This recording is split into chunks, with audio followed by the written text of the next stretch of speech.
Radio Reserva Cultural de los Altos, transmitiendo las voces del saber. Muy buenos días tengan todos ustedes. Nos encontramos una vez más transmitiendo aquí en la Reserva Cultural de los Altos. Yo soy su buen amigo Germán Bermúdez Arámbula y en esta ocasión vamos a trabajar un poco con el libro Las categorías de la cultura mexicana de la autora Elsa Cecilia Frost. Vamos a tomar el capítulo titulado El conflicto religioso de 1926 a 1929.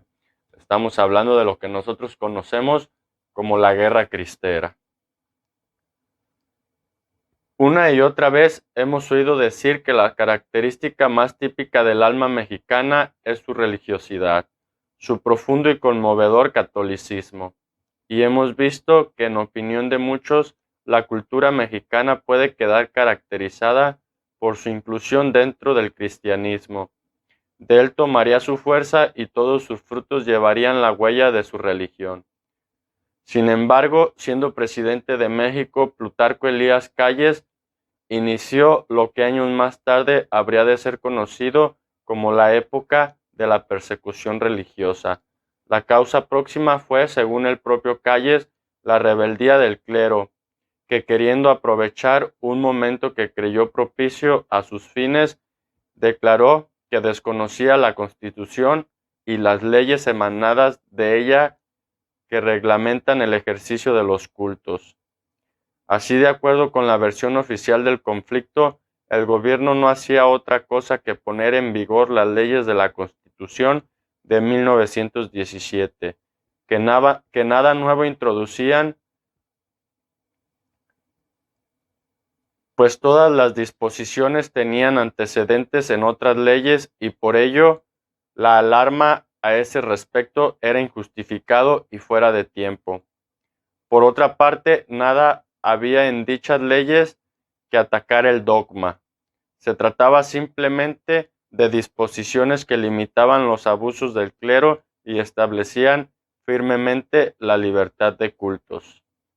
Claro, esto decía la versión oficial. La opinión de los obispos mexicanos fue, sin embargo, muy diferente. Las leyes en discusión equivalían desde su punto de vista a una persecución legalizada que hacía todo punto imposible en el cumplimiento de los deberes religiosos. En consecuencia, después de agotar todos los medios pacíficos, se enviaron varios memorándums al Congreso sin obtener la revisión de las leyes. El episcopado mexicano decidió suspender el ejercicio público del culto en todo el territorio del país a partir del 31 de julio. Si de acuerdo con el artículo 130 de la Constitución, los sacerdotes no son sino profesionistas, pueden muy bien cesar sus actividades en el momento en el que no les convenga seguir ejerciendo. Y el propio Calles tuvo que reconocer que la llamada huelga clerical era legal. Esta suspensión de cultos trajo como consecuencia el famoso boicot contra el gobierno, organizado por la Liga de Defensa de la Libertad Religiosa, y la rebelión armada de los llamados cristeros, porque su grito de guerra era «Viva Cristo Rey». Tal situación se prolongó hasta mediados de 1929, año en el que el presidente interino Emilio Portes Gil, el arzobispo de México y el obispo de Tabasco llegaron a un acuerdo. Portes Gil hizo constar en sus declaraciones que las leyes habían de aplicarse sin sectarismo alguno y dio una nueva interpretación a los artículos que en su opinión habían sido mal comprendidos, organizando el conflicto. Reconoció además que la Constitución garantiza a todo habitante de la República el derecho de petición y que en esa virtud los miembros cualquier iglesia puedan dirigirse a las autoridades que corresponda para la reforma, derogación o expedición de cualquier ley. Los cultos se reanudaron La cristiada depuso las armas y el conflicto se consideró solucionado, pero las leyes no han sido modificadas hasta hoy. Ahora bien, si reflexionamos en torno a este hecho histórico y tratamos de encontrar su sentido dentro del complejo de la cultura mexicana, nos encontraremos por lo pronto ante dos problemas. Número uno, ¿por qué si el pueblo mexicano es católico en su mayoría, puede prosperar en él una legislación anticatólica hasta convertirse en una verdadera persecución? Aquí abro un paréntesis propio y digo por ignorancia, porque el pueblo mexicano en realidad no conoce el catolicismo, no conoce los fundamentos del cristianismo y lo que tenemos es mera y puramente un país de fanáticos católicos. Eso digo yo, ¿verdad? Continuando con la lectura, dice, número 2. ¿Cuál fue la actitud católica durante el conflicto? Por lo que hace al primer punto, nos encontramos con un intento de responder a la pregunta en el que debemos distinguir, no podía ser de otro modo, la explicación liberal de la católica.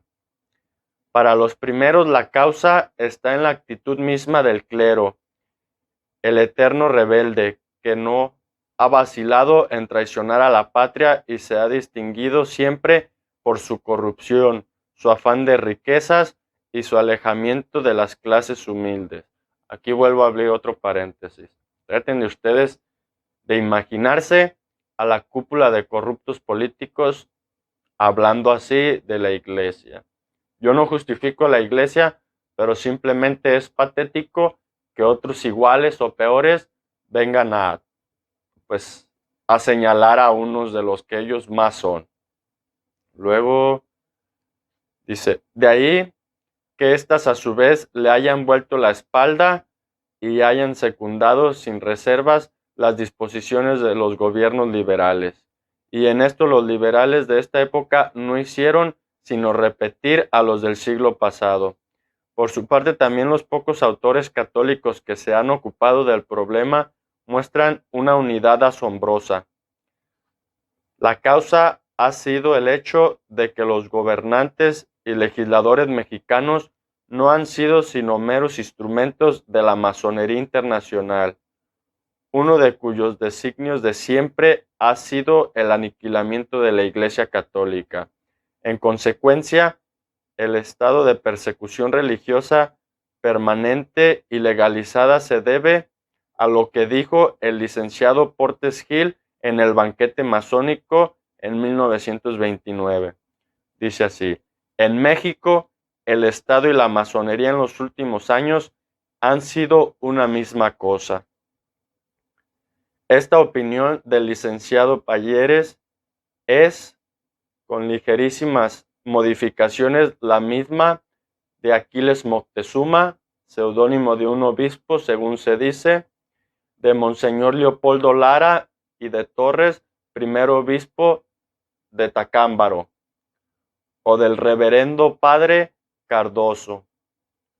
Las variantes serían, por ejemplo, que para este último, los mártires mexicanos de este periodo tuvieron la honra de ser los primeros mártires del comunismo en el siglo XX, puesto que el marxismo, como movimiento ideológico, no es más que el disfraz actual de una conspiración contra la Iglesia, que tiene ya siglos de existencia. Mientras que tanto Moctezuma como el obispo de Tacámbaro reconocen como causa remota la tendencia norteamericana a descatolizar México por influencias protestantes, masónicas y expansionistas. Como corroboración de su interpretación, Moctezuma cita una frase de Theodore Roosevelt en la que éste reconoce lo siguiente: la absorción de los países latinos por los Estados Unidos es larga y muy difícil mientras estos países sean católicos. Aquí hablo paréntesis y hago un énfasis en lo que conocemos como la guerra cultural. En los planes expansionistas, en los planes imperialistas, la guerra cultural tiene uno de los papeles primordiales, ya que hasta que no se derroca la cultura de un pueblo, este no puede ser conquistado. Un pueblo con cultura puede ser aniquilado, pero conquistado no. Por lo tanto, cuando uno quiere conquistar nuevos territorios, no queda de otra más que destruir la cultura previa e instalar la que se quiere, es decir, la del nuevo imperio. Dice, este problema, en efecto, que los masones y los protestantes norteamericanos hayan tenido mucho que ver en el conflicto de 1926 a 1929, vuelvo a abrir paréntesis.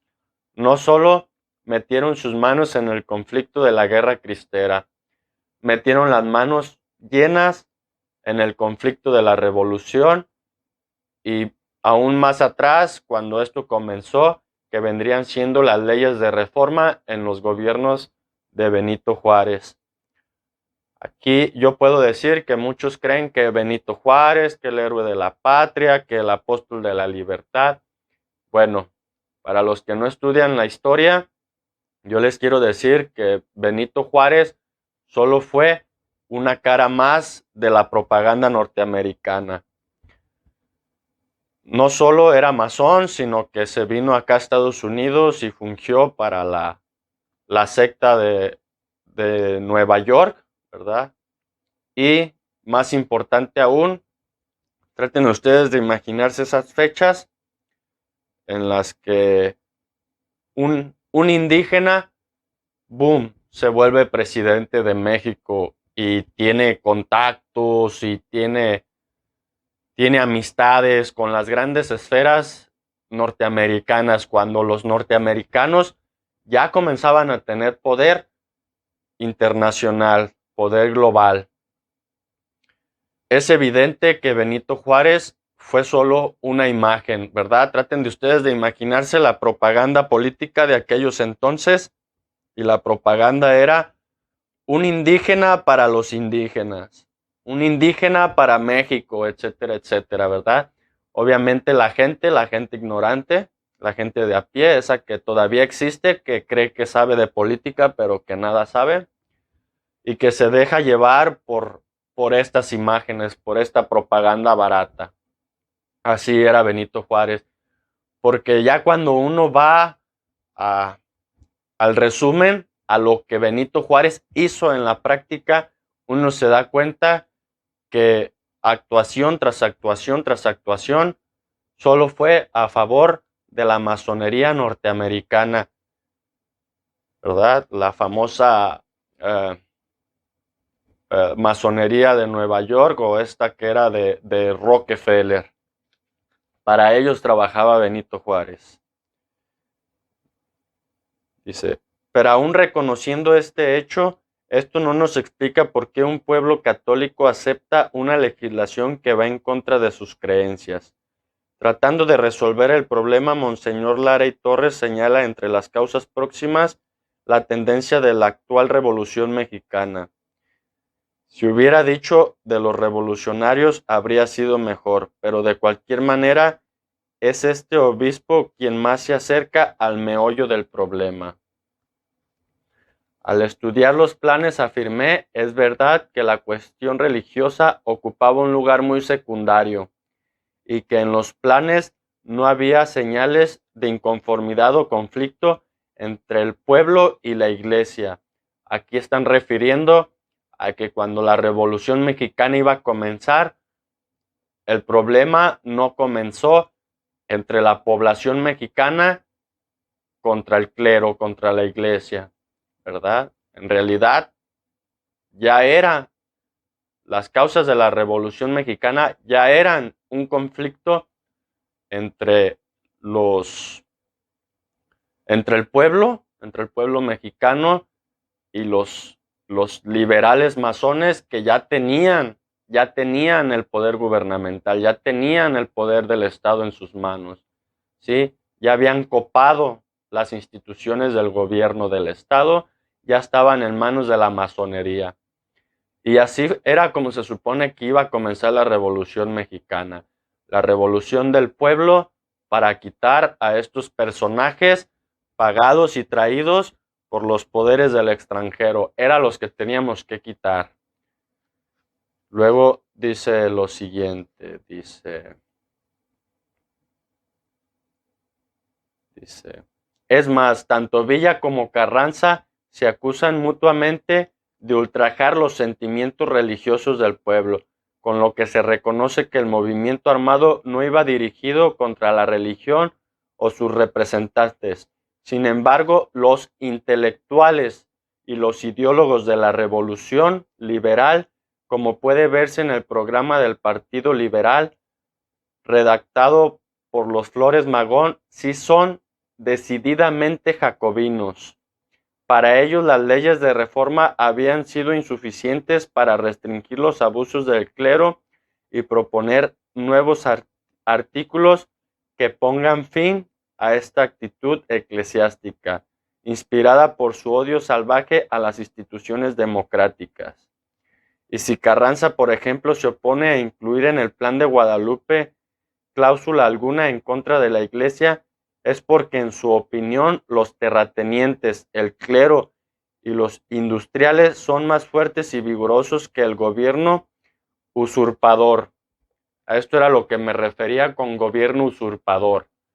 Ya se tenía una visión a principios de la revolución de que había infiltrados, había personajes usurpando el poder legítimo del pueblo mexicano. Luego dice, pero en 1917 los revolucionarios eran ya dueños de la situación y en el Congreso Constituyente predominaron los jacobinos que impusieron las leyes que conducirían al conflicto. Hasta aquí la opinión católica tiene razón. Las leyes que motivaron la suspensión de cultos no surgieron de la exigencia del pueblo, sino de un reducido grupo de ilustrados liberales. Pero ¿qué hacía mientras tanto ese pueblo profundamente católico cuyos sentimientos ultrajaban los revolucionarios liberales? Lo cierto es que no solo los dejaba hacer, sino que hasta pudo decirse que los apoyaba. Claro, los apoyaban por medio del engaño, de mantener al pueblo mexicano en la ignorancia.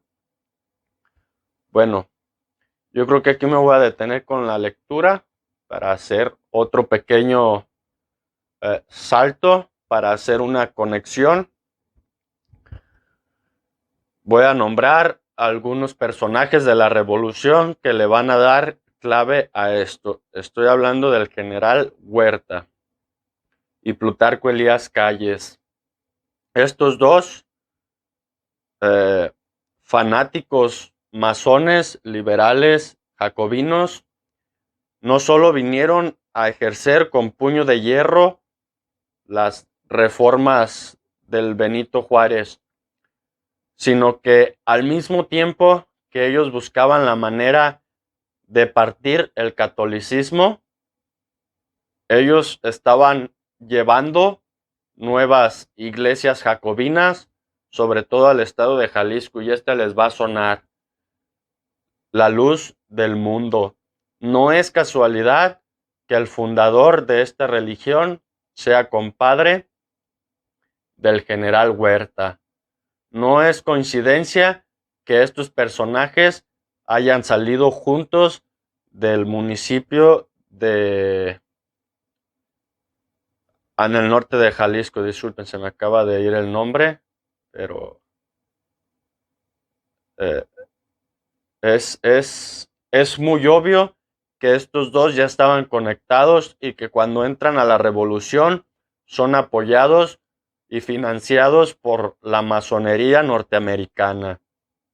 Entonces, es muy evidente que, sobre todo para nosotros, las personas de los Altos de Jalisco, los habitantes de Ayotlán, tengamos en cuenta que este conflicto religioso tuvo su origen en los intereses de la secta de los Rockefeller, en los intereses de la secta de Nueva York y, y que desde ahí cae como una cascada llena de venenos hasta nuestros pueblos. Eso es solo para que se den una idea de la conexión que hay entre los poderes transnacionales y el pequeño pueblo de Ayotlán, o lo que son los Altos de Jalisco. Esto es para que nos quitemos esa idea de que la política se hace a nivel local y que hay que ponernos una gorra y unas matracas y andar ahí como unos simios descerebrados haciendo cosas que no van al verdadero asunto, a la verdadera causa.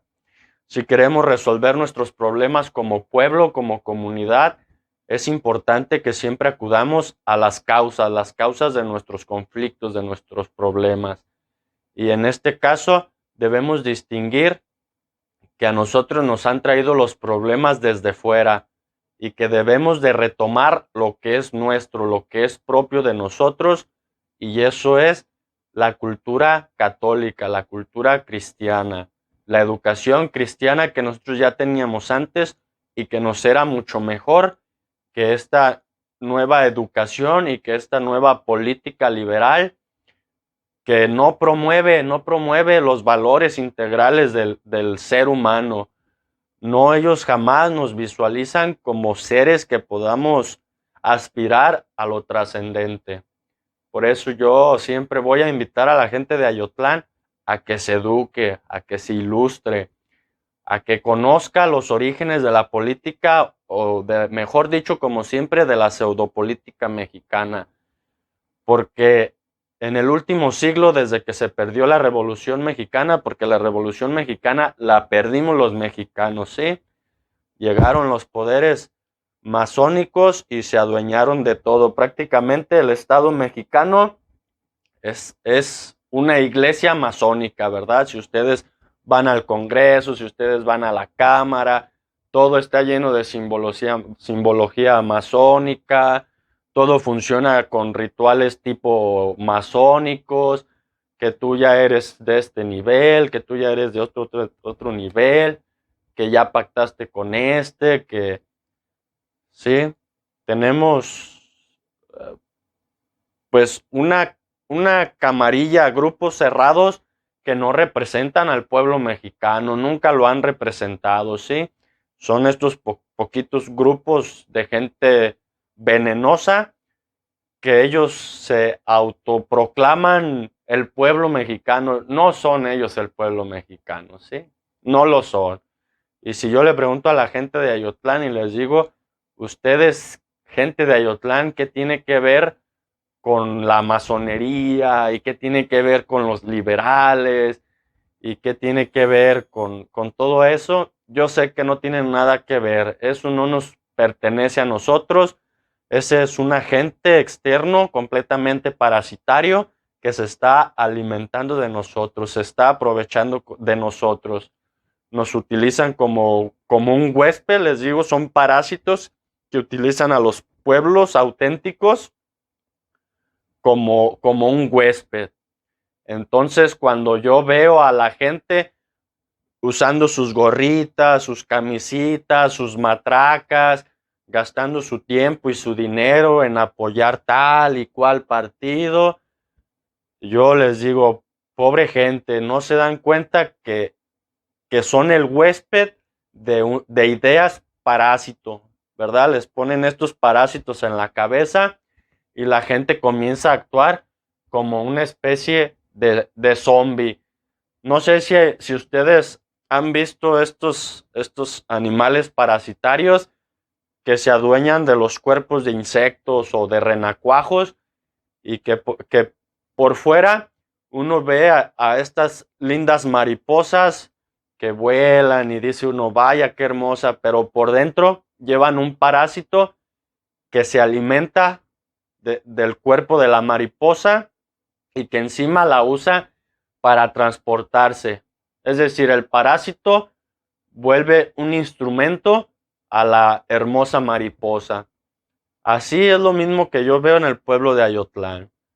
El pueblo de Ayotlán es un pueblo hermoso, con gente hermosa, pero llegan estos pseudopolíticos parásitos a ponerles esas ideas en sus cabecitas y al rato la gente empieza a actuar como unos zombies. ¡Ah, viva! ¡Ah, yo aplaudo! ¡Viva! ¡Tra, tra, tra, tra, tra, tra! Y me da mucho pesar porque digo, pobre gente, no se han dado cuenta que ellos son el instrumento de unos parásitos. Y bueno, aquí dejamos el día de hoy porque si no, esto es una conversación de nunca terminar. Yo espero que se queden aquí con nosotros en la Reserva Cultural de Los Altos.